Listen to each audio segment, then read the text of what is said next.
Bonjour, aujourd'hui on va voir les règles d'accord du pluriel des noms composés. D'abord, commençons par une définition du nom composé. Un nom composé est un nom constitué de deux ou plusieurs mots, généralement séparés par un trait d'union. Exemple, un porte-parole, un arc-en-ciel. Quelles sont les combinaisons possibles qu'on trouve dans les noms composés? Donc, un nom composé peut être formé d'un adjectif plus adjectif. Exemple, un sourd muet. D'un nom plus nom. Exemple, un oiseau-mouche. D'un adjectif plus nom. Exemple, un grand-père. D'un verbe plus nom. Exemple, un couvre-lit. D'un nom plus adjectif. Exemple, un coffre-fort. D'un verbe plus verbe. Exemple, un laissez-passer. D'un nom plus préposition plus nom. Exemple, un arc-en-ciel. Et d'une préposition ou bien un adverbe plus nom. Exemple, un après-midi. Avant de passer aux règles d'accord du pluriel des noms composés, il faut mentionner que quelques-unes de ces règles ont été modifiées par la réforme de l'orthographe de 1990. Donc, conformément à la nouvelle orthographe, si le nom composé est constitué d'un nom plus nom, ou bien d'un adjectif plus adjectif, ou bien d'un nom plus adjectif, ou bien d'un adjectif plus nom, les deux mots s'accordent. Ça veut dire que les deux mots prennent la marque du pluriel, S ou bien X. Regardons les exemples suivants. Donc, pour un nom composé constitué d'un nom plus nom, donc les deux prennent la marque du pluriel. Exemple, un oiseau-mouche. Donc, on va écrire des oiseaux avec X, mouche avec S.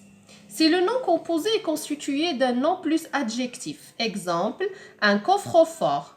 Donc, les deux prennent la marque du pluriel. On va dire des coffres avec S, fort avec S. Si maintenant le nom composé est constitué d'un adjectif et d'un nom, les deux prennent S. Exemple, un grand-père, on va dire des grands avec S, père avec S.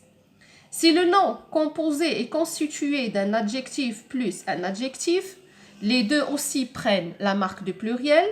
Exemple, un sourd muet, on va écrire des sourds avec S, muet avec S. Maintenant, si le nom composé est constitué d'un nom plus préposition plus nom, seul le premier mot s'accorde. Exemple, un arc-en-ciel.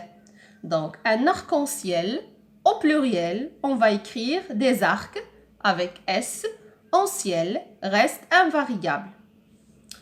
Deuxième exemple, une pomme de terre. Donc, des pommes va prendre S, de terre reste invariable. Maintenant, les autres mots qui peuvent apparaître dans un nom composé, ça veut dire les adverbes, les verbes ou bien les prépositions, ils sont invariables. Ça veut dire qu'ils ne prennent pas la marque de pluriel. Ils restent invariables. Regardons les exemples suivants. Un laissez-passer. C'est un nom composé constitué d'un verbe plus verbe. Donc, au pluriel, il reste invariable. On va écrire des laissez-passer. Un abat-jour. C'est un nom composé constitué d'un verbe plus nom. Donc, le verbe reste invariable. Le nom va prendre la marque de pluriel. Donc, on va écrire des abats sans S, jour avec S. Un passe-partout. Ce nom composé est constitué d'un verbe plus un adverbe. Donc, comme on a vu dans la règle, les deux restent invariables. On va écrire des passe-partout. Un après-midi. Donc, c'est un nom composé constitué d'une préposition plus un nom. Donc, la préposition reste invariable des après. Midi va prendre la terminaison bien la marque du pluriel midi avec S. Donc, passons à l'application suivante. Mais au pluriel, les mots composés suivants.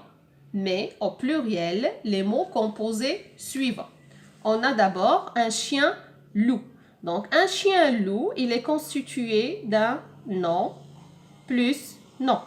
Donc, on va écrire des chiens avec S, loup avec S. Donc, comme on a vu dans la règle, les deux prennent la marque de pluriel. Donc, un sans-abri. Un sans-abri, c'est un nom composé constitué d'une préposition plus un nom. Donc, la préposition reste invariable, des sans, et le mot ou bien le nom prend S, la marque de pluriel. Un cerf-volant. Un cerf-volant, il est constitué d'un nom plus un adjectif. Donc, on va écrire des cerfs prend S et volant prend S. Un couvre-lit. Un couvre-lit, c'est un nom composé constitué d'un verbe plus un nom. Donc, comme on a vu dans la règle, le verbe reste invariable et le nom prend la marque de pluriel. Donc, le dernier mot composé, un chemin de fer. Donc, un chemin, c'est un nom. C'est une préposition. Faire, c'est un nom.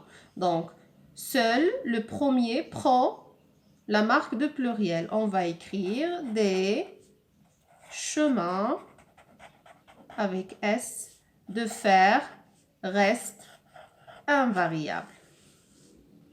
Donc, ainsi, notre leçon est terminée. Au revoir et à bientôt.